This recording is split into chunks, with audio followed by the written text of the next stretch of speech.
still need to use the amplification here. So.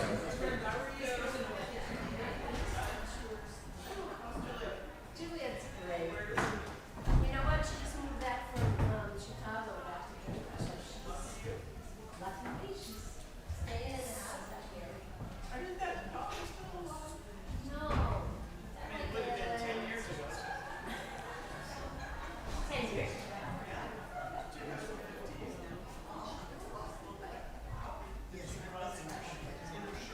That dog is still alive. I was still the dog here in Haiti. Yeah. It was a lab. Yeah.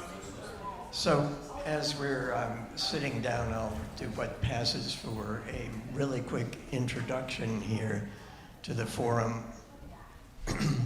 Haiti, as you all know, has terrific problems of violence at this moment.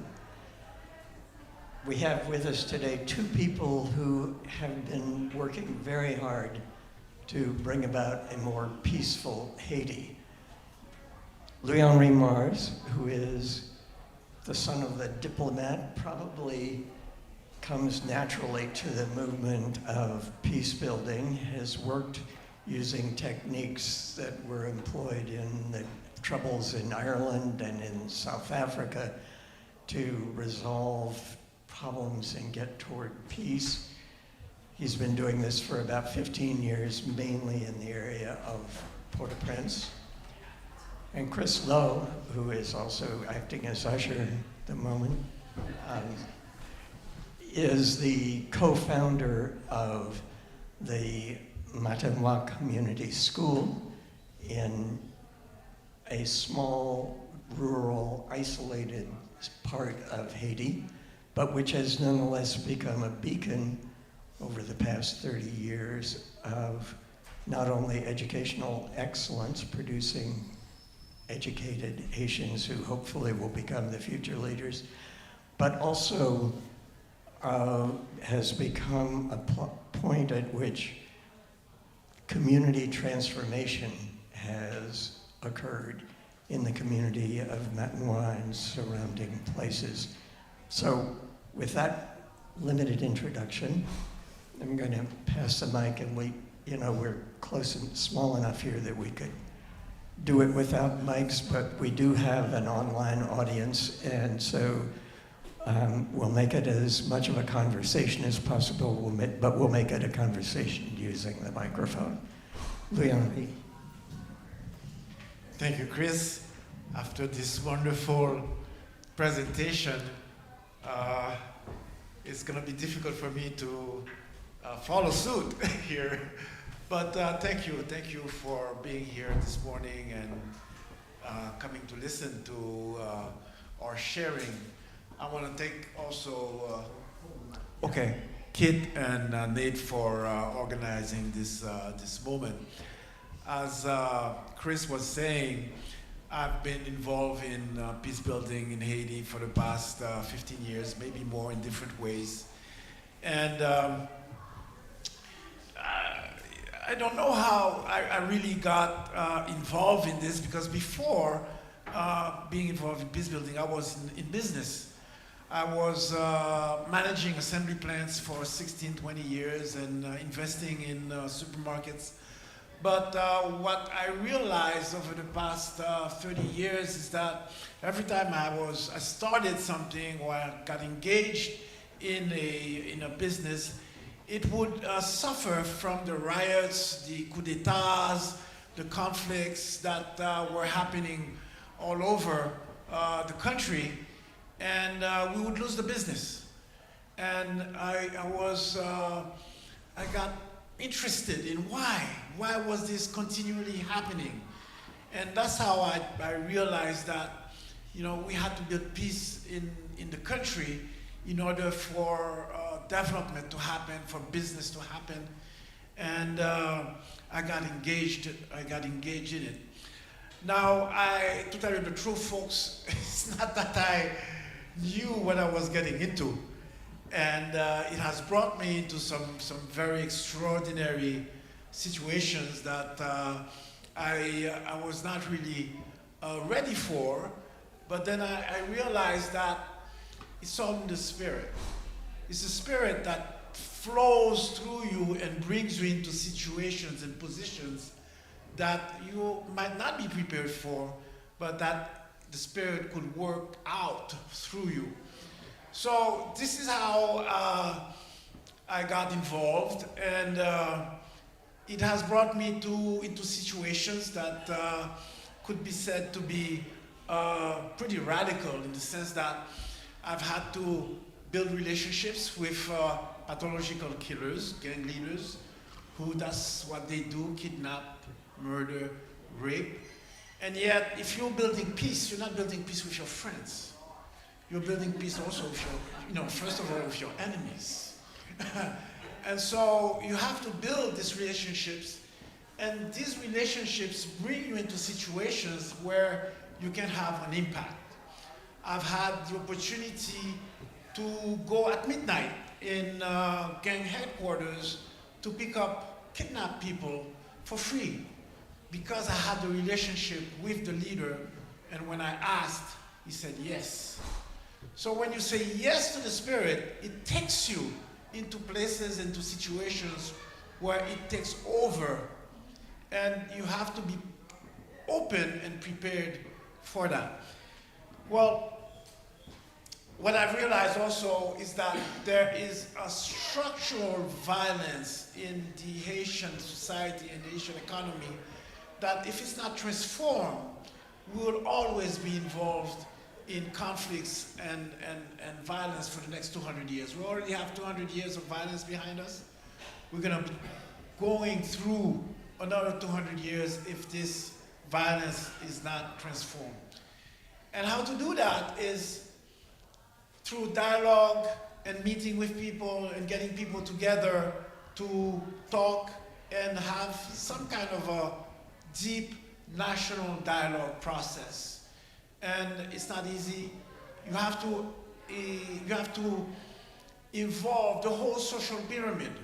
That's what I've learned over the years, that it's not a question of only of working at the level of the communities, because a lot of the conflicts, 95% of the conflicts that are being prosecuted at the community level are conflicts of interest at the tip of the pyramid between interest groups that want to take over the state, take over the benefits of being in positions. What we have had over the past few years is that back in 2021, the president of the country was assassinated, Jovenel Moïse, and since then, the gangs have taken over about 85% of the city of Port-au-Prince. And the Artibonite Valley also, which is to the north of Port-au-Prince, has been invaded by the gangs. And the police and the army do not have the capacity to defeat them. And so the government, which is now a 9-person presidency, you have a president here, we have 9 presidents. And there's a president of presidents within the 9. Because we always are, vying for power and having to bring other people into the groups to find out who wants to be in power and try to negotiate power with different people. So they have resorted, the government has resorted to bringing in paramilitary companies, mercenaries, to help it fight the gangs, but that has not worked.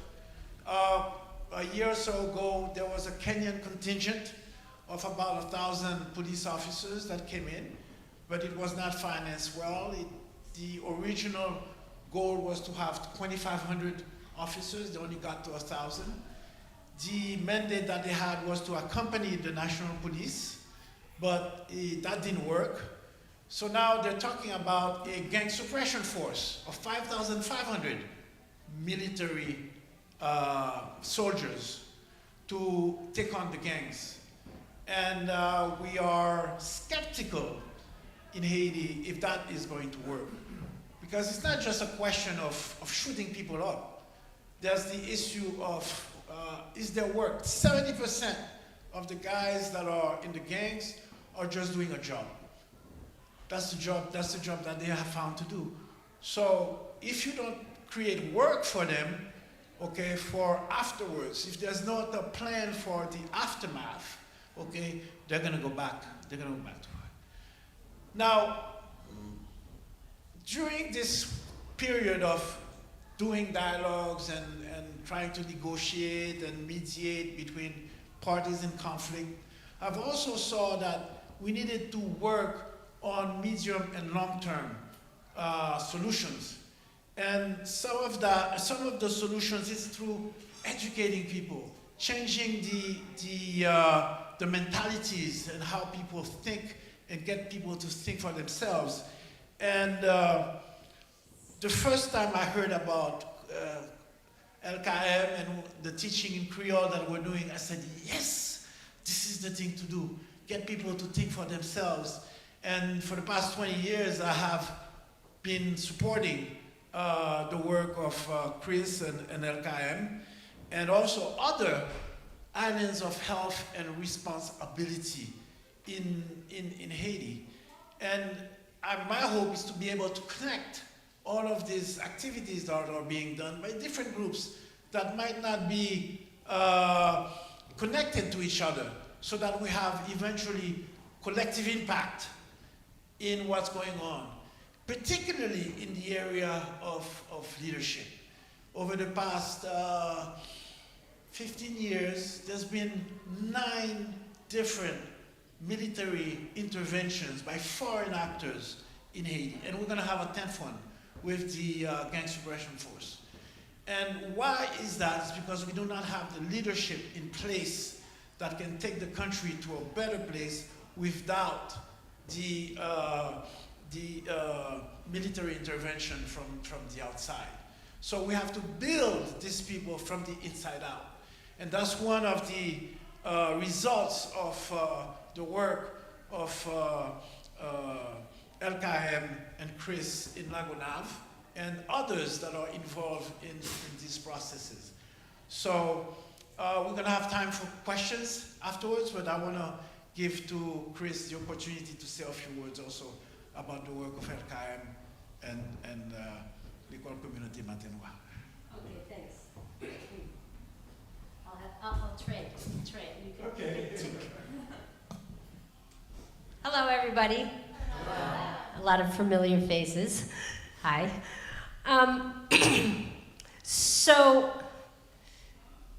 What I really appreciated the first time that Louis-Henri Mars came to the school, that, you know, his grandfather was well known, and Price Mars, people study him as the first person who was validating Creole in education. So, and he was like, this is what the country needs. This is exactly what the country needs. And the reason was, you have to know the way schools usually work in Haiti. And it's all, for one thing, it's in French, and the books are in French. And at least where we live, nobody speaks French at home. No one. Okay, this island of where we are, off the coast of Haiti, in the bay, is 100,000 people, and you will not hear one word of French. Except if you go by a school and they're chanting an answer.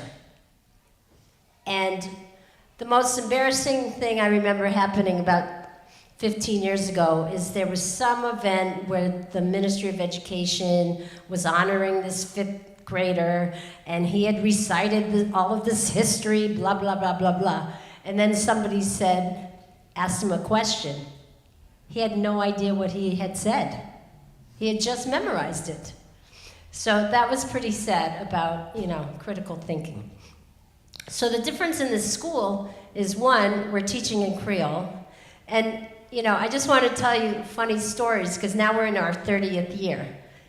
The first year we opened up, there had been a school, kindergarten through 2nd grade, and we invited them, you know, we built the school, the first building was in the round, And it was on purpose because it was like everybody has an equal voice. So every circles in the yard and everything now, everything is making sure everybody's balanced. You know, the power of women and men, the power, you know, of the teacher and the student. And every week in this round building, the classes will meet as a whole community. And the first question is for the kids to tell us what went well this past week and what didn't. What do you want? And I'm going to go into this story I'm remembering now where we started doing this and a kindergartner stood up and said, I don't like the way the teacher puts me in my seat. He takes his two hands and he pushes down on my shoulders to get me to sit down. No one would ever say that in the usual context of Haitian society where you're not even supposed to look an adult in the eyes, right? A lot of traditional methods are still coming out of slavery, right? Don't look them in the eye, you know, just be very subservient, you know, go do your task when you're told. So after that, I said, okay, thanks for telling us, you know, we'll try to figure that out. Well, after that, the teacher came to us, me and Abner, the co-founder, and said, what are you going to do about that child? And we're like, what do you mean? He was like, he talked bad about me. And we were like, yeah, and we need to talk to you about, you know, the way you're treating him. So that was a long time ago, 30 years ago. But they have become very vocal. Another story example of them being so vocal was in first grade, one day a child comes in, he's got a mark under his eye, and the other kids at morning meeting say, what happened? And he said, well, my uncle, I didn't come back from getting the water right away. I stopped, I played soccer, you know, and he was mad. So he hit me with an extension cord. And the extension cord, you know, prongs ripped under there. Well, these first graders said to the teacher, we need to go see Walter. And she was like, okay. And they all got up and they walked to his house, but he was in the fields, so they left. The next day at morning meeting, they said it again. Teacher, we need to go talk to Walter about that violence. He could have lost his eye. So they went again. He wasn't there. Of course, he's working. Well, the weekend came, Monday came, and they wouldn't let it go. So they said, let's invite Walter to the classroom, which they did. He came, he listened to them, and he said, okay, I'll try not to do that to him, but you better talk to him too. He needs to listen and come back from his tasks when I tell him to. But there's that difference because there's such amount of submission in the culture, right? And that whole, you know, sermon today, I kept thinking about the Haitian culture, about yes is yes, no is no. There's such a level of I need to please the person in front of me. You might say, okay, so are you going to come to my house tomorrow? You know, I need you to help me with X, Y, and Z. And they'll be like, yeah, I'll be there tomorrow. Meanwhile, they're going, oh, I have to like go up to the north tomorrow. They know perfectly well there's no way they're going to be there, but they're going to say yes because you want to hear yes. And they don't want to disappoint. So that's generalizing, you know, but that happens often. Why support? I wanted to point out that you gave a lot of money last year. I want to say thank you for that because that was I was like, oh my gosh, you know, this huge donation, $13,000. You know, usually we support a teacher, which is about $2,500. But last year, we had our graduates apply to a university.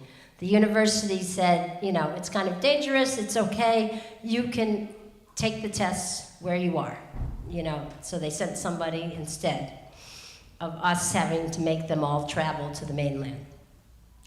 And they all passed and they all got scholarships from the university. And we hadn't tried to send them to university for several years because the parents were like, our kids aren't getting off this island. It is so dangerous over there. You know, who knows? But this university is in the south, and since our island is smack in the middle, they could take a boat to the south. They don't have to go to Port-au-Prince. So the parents said, okay, and they all went. So they're, and then we have 5 more that applied and got in and got scholarships as well. So those scholarships are in agronomy and in business and in veterinary skills. So your money went to that because suddenly it was like, oh, they've got scholarships, but they don't have any housing, they don't have any food. we better get on that. So I encourage any of you who are motivated to help any of these students to, you know, talk to me or talk to Barbara and Chris so that you could perhaps sponsor one of those kids. Because that's like a $5,000 a year, you know, commitment. But, so I want to thank you for your interest, and I could stand here and talk all day, so instead we'll take questions. Oh, okay. Yeah, sure. So questions? Who? I'm happy to start. The link between your 2 talks is a critical one, and you're talking about education and the 30 years that you've been involved, and you were talking about the need for structures and people who are able to guide the government and guide the country at a time when you just have bandits, really, or gangs taking over. What do you see is happening with your school, but also with other schools, in terms of educating people to take on those kinds of responsibilities? You can hold it. So what I would say is, it's not just the one school. We actually have an Institute of Learning. So we train about 20 schools every year over a 2-year time on the island. So there's been over 100 schools now that are starting to teach in Creole and have those kind of dialogues with the kids so that they're more empowered to speak up and think about their community. And you'll find that the university students, when you ask them, well, what are you going to do afterwards? They're all like, I'm going back to my community, you know, because then I'm going to teach them.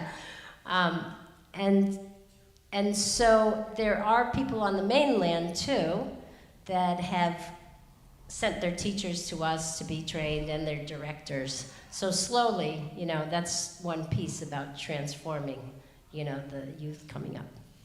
Yeah, and there's also people from St. Lucie, another island that came over to learn in Matenois. But there's also other schools in the mainland and other organizations like the Haitian Education Leadership Program that have a leadership curriculum that, as a connector, I'm trying to get to Matenois so that they can take a step up in terms of the leadership aspect of their work. The idea is to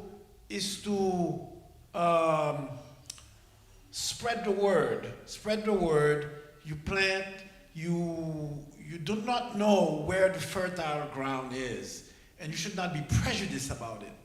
You should sow and water and see where the good soil is and where the crop is coming from, and then water that, and then pray that the Lord of the harvest will raise up leaders after his own heart, and not be prejudiced where they're coming from. one of the issues that I've had in the work that I've done is that I'm noticing more leadership capacity in the middle of the bad guys than in the middle of the government.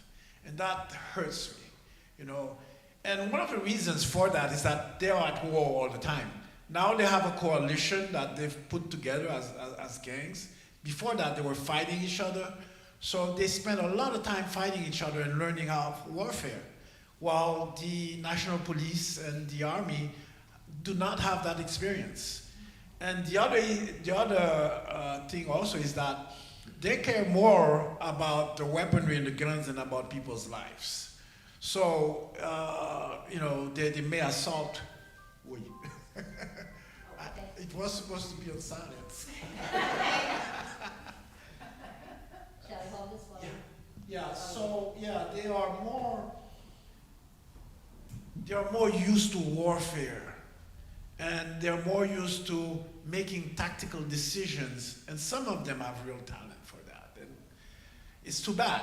So we have to work on the human on the human material that we have in order to produce the kind of leadership that we want at the helm of the country in every sector, whether it's in the business sector, whether it's in the political sector, whether it's in the communities. You know, we have to be planting and watering and looking for where the good crop is, and that we have to continue on planting and watering. I guess my question maybe centers a lot around the weapons.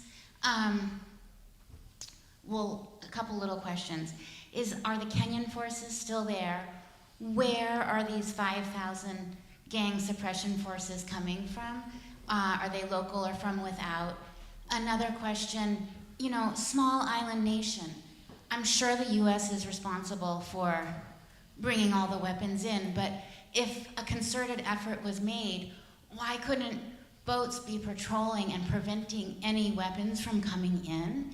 And finally, have you guys ever tried like what Australia did with like the buy back the weapons, you know, offering a considerable sum of money?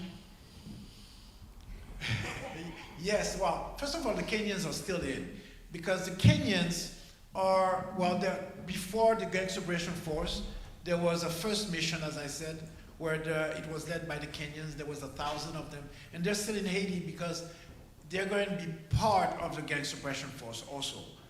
And so the Gang Suppression Force is, again, the same model, is actually trying to get Mexicans, Brazilians, and to bring in contingents, but no U.S. forces, no U.S. boots on the ground. And so the other countries are saying, why we should send our soldiers to die, and you guys are not sending your soldiers also, you know. So are they gonna be able to bring in the gang suppression force? It's still a question mark.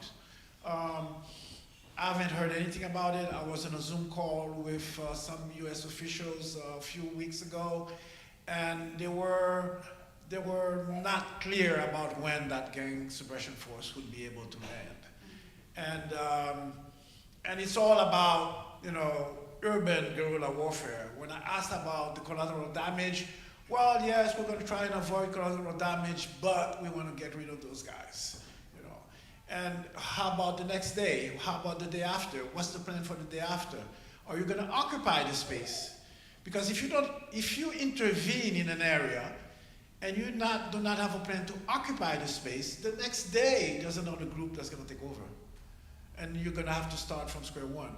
What about keeping the weapons out and also the buyback program? Okay, so 90%, 95% of the weapons are coming from the United States, right? And the attitude has always been, yes, we have to interdict it in Florida, we have to stop it at customs in Miami. And our position is that, no, we have to build the infrastructure of the Haitian government so that it controls its customs and it controls its borders.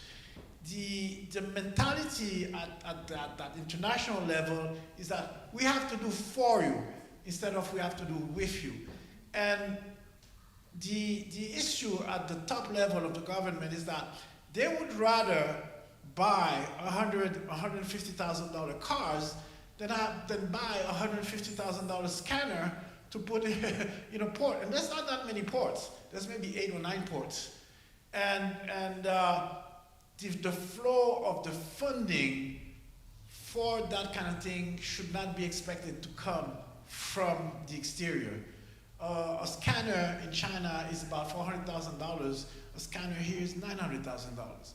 So if you're saying to the US government that you need scanners, okay, they're gonna say, oh, we don't have the budget for it now, in this moment, okay?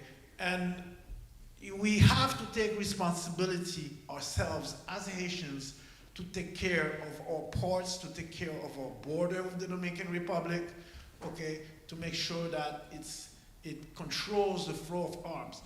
You don't even have to stop the guns, you have to stop the ammunition. That's what you have to do. You have to stop the ammunition. So that's part of, and that's what the other countries are saying also. They're saying we're sending our soldiers, but we're not stopping the ammunition from coming in. That doesn't make sense. I wanted to point one thing out, is that when everybody heard the Kenyan forces were going to come, it actually, people were afraid initially, and people were very hopeful. But only 400 showed up in the beginning, right? And everybody knew that's not enough. And then they did push back the gangs out of this one town, and like Louis Henri said, what are you going to do the next day? So they push them out, but they don't have enough forces to stay there. So in 2 or 3 days, they had to leave, and the gang came back. And after that happened, it was like, oh, you don't have to be afraid of those Kenyans, you know what I mean? Like, they can't hold the spot. And that, like, totally turned everything like, okay, they're nothing.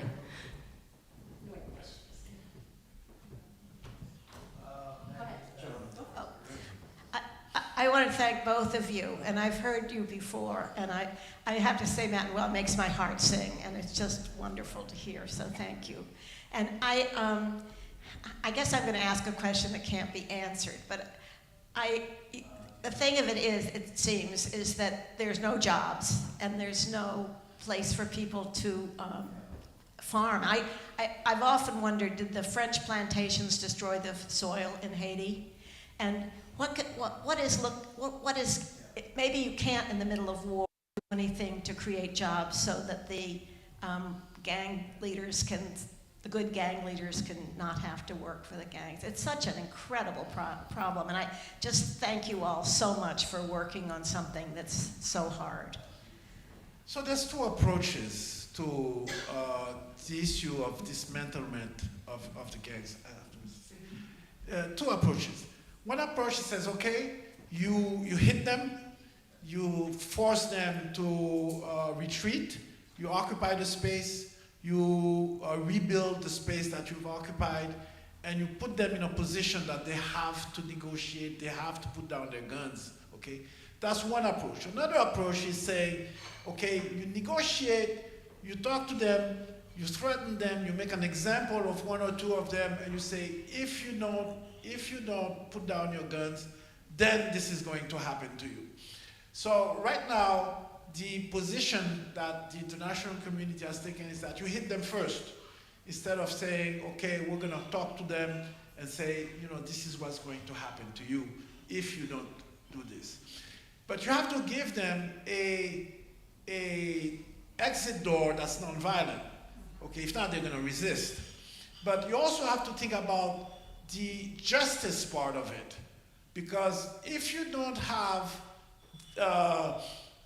disarmament with justice, you're going to have problems, because the population has suffered a lot. There's 1 million refugees in Haiti, people that have lost their homes, people that their homes have been burned, and you know, all kinds of trauma in the country. So all of these aspects, even the trauma healing aspect, has to be part of a general plan, a general peace plan that right now still has to be constructed. Thank you. I first want to thank Barbara Sampson for all the work she's done with you, Chris, and also for taking me to Manoa. What an amazing experience, and what a fabulous a place to see how it could happen. Two things looking at these, is your constant companion is poverty and hunger and fresh water. And at Manoa, the breakfast program, and for the older kids, you give them a hard-boiled egg still. That was just so touching to see these teenagers going home with an egg. It was amazing, but just to show that those things have to come together, the food and teaching them how to grow the food, and that at your place works, and how you can scale something like that up. And the other, I remember sitting in a teacher meeting with Abner, and it was time for Independence Day, and how to teach the children about something that was so bloody and so violent. And how do you teach children to be proud without violence? And yet you seem to do that.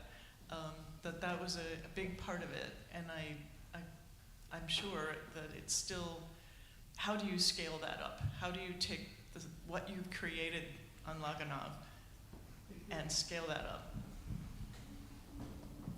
So it's interesting, you know, how in the beginning we were known as the Creole school with no discipline because we didn't hit the kids, right?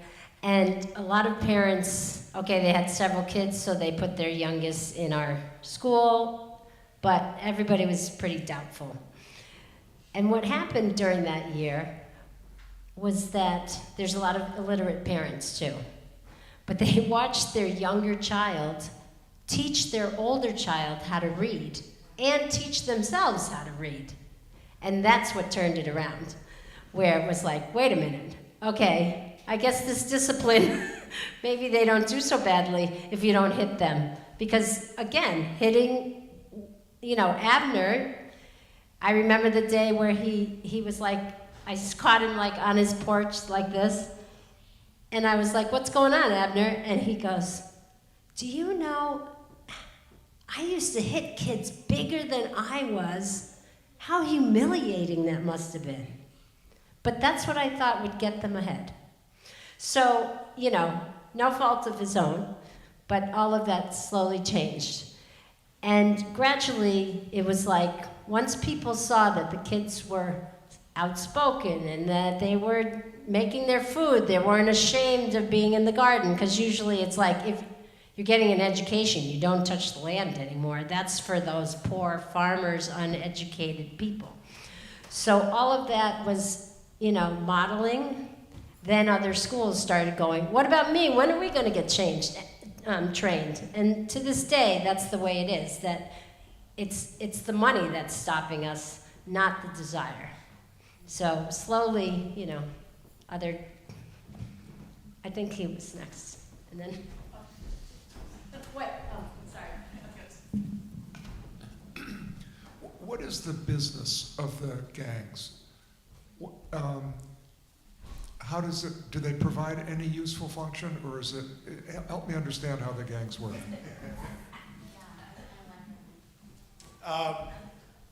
There's three things that feed the gangs. One, there's a drug business.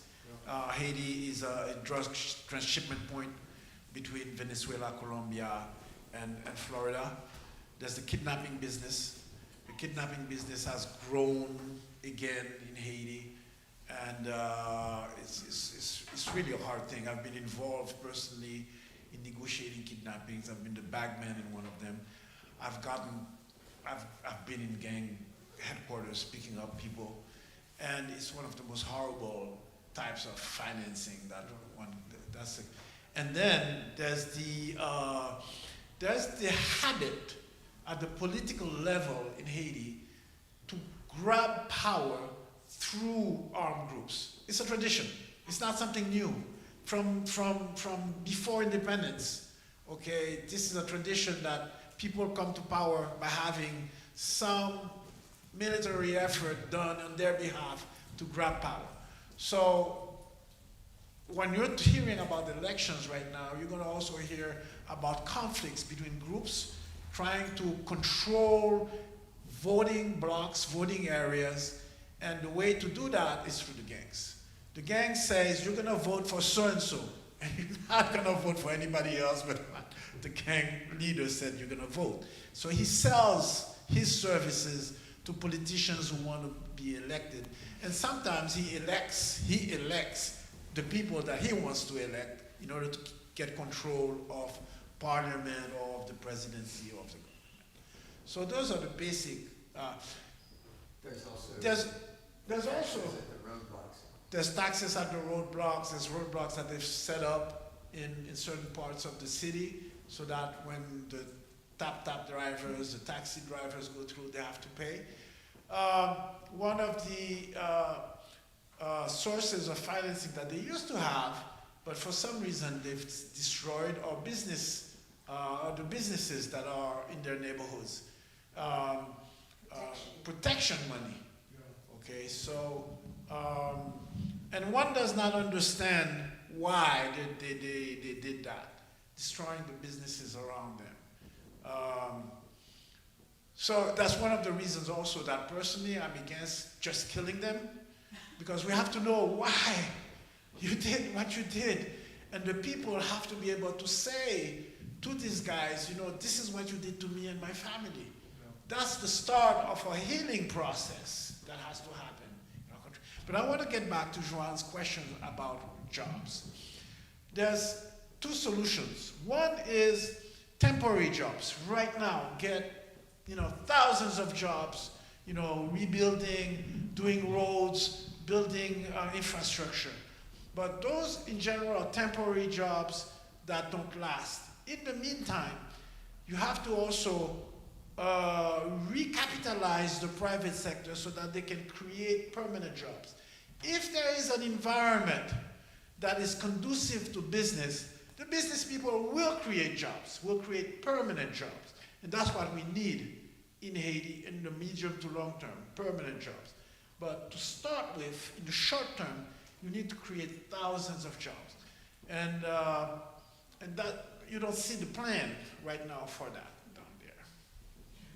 I also wanted to mention, when you're talking about, just killing people, at this point, half the number of gang members are children, and a lot of, I remember seeing an interview of a mom where she was being interviewed and she said, they killed my husband in front of me, they raped my daughter, then killed her, and after they're finished ruining her whole family, they said, okay, so you and your son, do you want to join or do you want to die?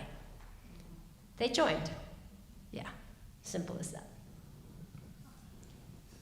My question was similar to yours about, what is the objective of the gangs? We throw around the term gang, rebel, this, that. I'm from Concord, and, now we call the guerrilla combatants, Minutemen and Patriots. And I was also wondering if the, gang members had any kind of valiant cause. That's one thing. Are drugs a problem on the island? I was wondering that too.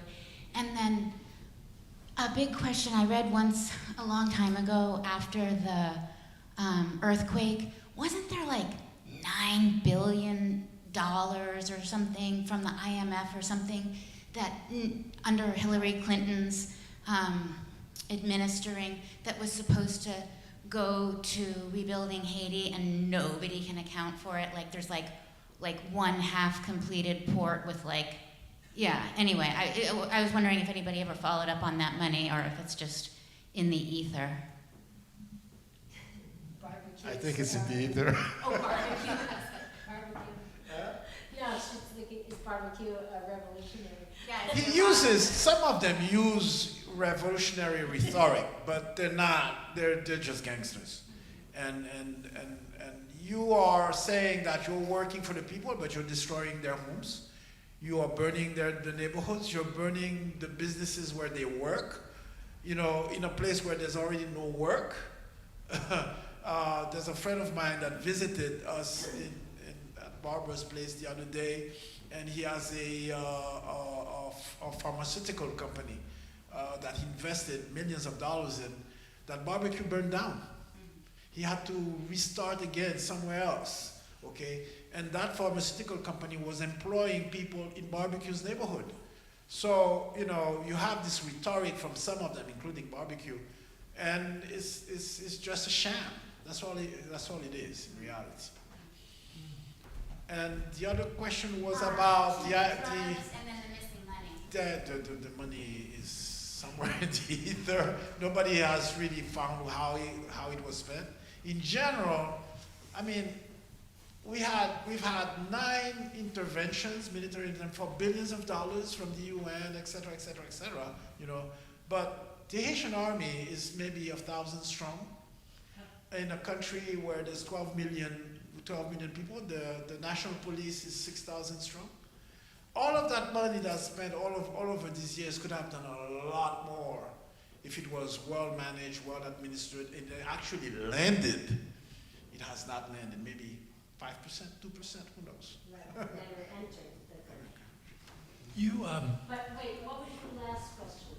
Is drugs a problem on the Oh. island? We don't consume or produce that much in the island because it goes through us, through the ports and then some airstrips, and they go through Florida. But we don't have that much of a local drug use problem ourselves. you said that you were pleased that the funds that came from the church here enabled you to send the kids to the university.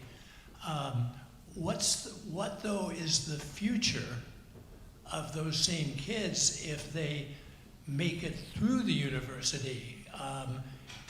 Are they going to just end up coming against a brick wall? Is it, you know, are all of us together, excuse my words, wasting our money? Or is there a future?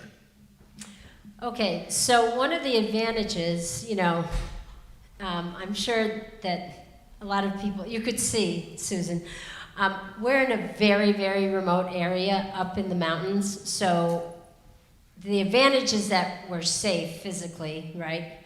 They're not having a lot of trauma in that way. The trauma is more about hunger, because we get a lot of our food from the mainland, and you can't cross anymore. There's, you know, pirates in the water.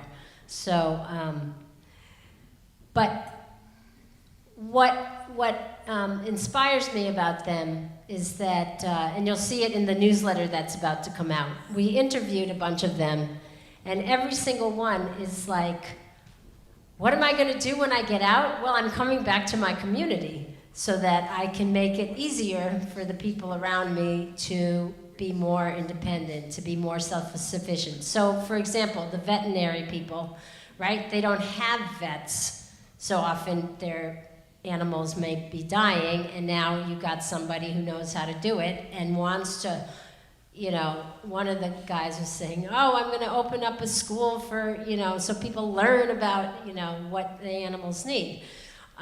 The girl that's studying business, she was like, I'm going to make a business, and then that business is going to generate funds so I can give loans to other people who want to create businesses. So they are like, I think the education has made them feel like, I want to help my community, not run away from my community. And just as I always like to tell stories, there's two examples that I love. One is Abner's oldest son, Bijos, is now the head of our computer lab. And he went to the best tech university in Port-au-Prince. And when TPS came out for Haitians, his mother wanted to send him to the US, you know? And everybody kind of laughed. They were like, nobody dares to even mention to that to be just. He ain't going anywhere, right? And when I interviewed him for this newsletter, he said, yeah, they wanted me to go somewhere. I'm not going anywhere because I made a promise to myself that everything I learned I was going to give to the community because I had the opportunity to go to college. A lot of these kids aren't going to have that opportunity. So until they learn what I know, I'm not going anywhere. So that was really nice. So I just wanted to say it's 12:30 now. We, I think, had intended to be done well before now. We're okay to Chris answer and Leon questions are if you here, want. but anybody who feels that their own time is up can leave without Feeling bad, right? without feeling bad about it. Another question? Besides your island, are there other pockets of Haiti that are doing well? I mean, I'd asked about, did the plantations during the time of slavery deplete the soil so much that it's impossible to grow things? But are there pockets in Haiti that are doing well, that are safe from the gangs? Besides the Artibonite Valley and Port-au-Prince, there's not that much trouble in other areas of Haiti. The Central Plateau is being invaded by the Artibonite Valley guys, but the north is open, the south is open, and you have, even in the Port-au-Prince area or in the Artibonite Valley area, you have areas where there's still health and capacity and places where you can build, different communities. Even in the closest Port-au-Prince area, we had an opportunity at a certain point to build a little group of people in that area because the gang leader had died. There was no gang in the neighborhood. And I had tried to get the government, I had tried to get the international organizations to come in and start developing that area. Unfortunately, their systems are so heavy that by the time they kind of like said, yeah, we might do this, the area was invaded again. So there has to be a change in systems also, so that when the opportunity comes, you can grab it. And you have to have the mentality that the opportunities are going to come. I believe that we are in a great adventure in Haiti. I think that it's to turn around that country from poverty, illness, ill health, and violence. It's a biblical adventure. It's an adventure of extraordinary proportions. And I think that the book of Acts is still open, and our names are in it, because it's the Spirit that's moving us to do what we're doing. And you are in there, and we are in there with you. What a wonderful answer. Thank you. Often when you're trying to rebuild a society, one of the problems is the capital to make the investments. That if you have somebody that wants to come in, start a business, that you can fund them. So is anybody thinking about a small-scale development bank like you often see in places that are trying to rebuild, and they make small loans to get started, and once they get the money back, they lend it out to somebody else? Yeah, there's several of them down there. There's Foncosé, there's others, there's even regular commercial banks that have a branch that is more of a small loan bank. They exist. Again, the issue is security, and the fact that when you loan that money, will that person be able to actually repay, because they might lose their stock and things like that.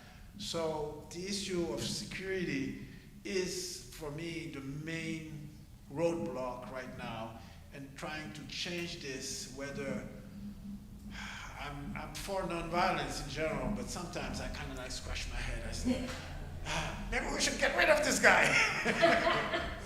Right. And there's also a lot of capital in the diaspora. The diaspora here also, they want to invest. I was just going to say that, right, we do have a little bit of money we always set aside, so if some of the kids have, you know, a good business idea, and we've been giving them, like the last year of high school, some business training, and then we will give them a little loan.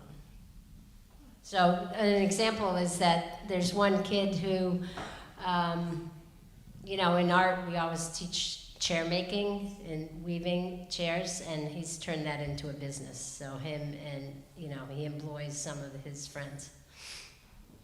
You had sort of asked earlier, but I didn't get the answer. How is the agriculture?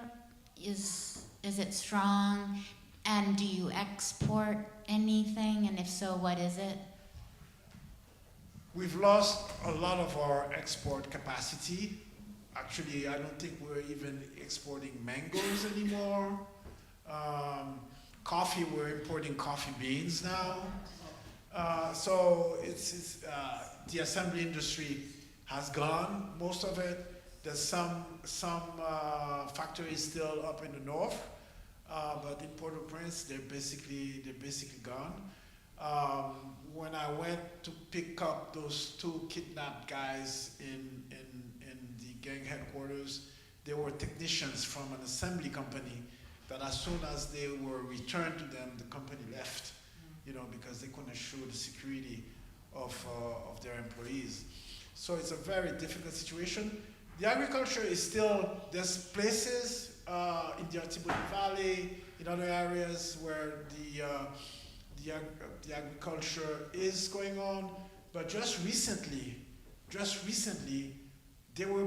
the gangs were burning the rice fields in the Artibonite Valley, and one doesn't understand why.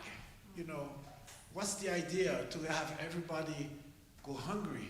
You know, so all of this, we deeply need some good military and political leaders in the country that can answer to the people, you know, those kinds of questions and take over and do something down there, you know. So I can tell you a positive story about agriculture. Yeah, no, that's a major problem, hearing that about them burning. But so I am part of educational network, the Haiti Response Coalition and the education part. And there is an organization called Summits that is it used to be part of Partners in Health, the 39 schools, right? But now it's controlled by Summits. And what was nice is they got a grant from the World Food Program and from the World Central Kitchen, and then worked with this organization Accesso that creates markets. So basically all this donated food from the US that they were doing lunches for 39 schools is now all locally produced. Because, yeah, from that grant, they managed to organize the farmers, and now the food is coming locally. So for us, we've always been using local food, but paying top dollar. So, and every time we train a school, we train them how to do gardening, and some of the parents gardening and stuff. Water is our biggest issue still, but we started to talk to Accesso to see, could we do that too? You know, maybe not completely, but let's see what we could do to organize to have some of that price go down. Yeah. Thank you for staying there so long. I think the stability has got to have been a big piece of your success. Yeah. And Could I just add, as the person who brought Matanoa to First Parish, the education that happens every day, all year long, is just really wonderful. And we don't know what we're going to produce. You know, we don't know who's going to have the bright idea. We don't know what discoveries are going to be made.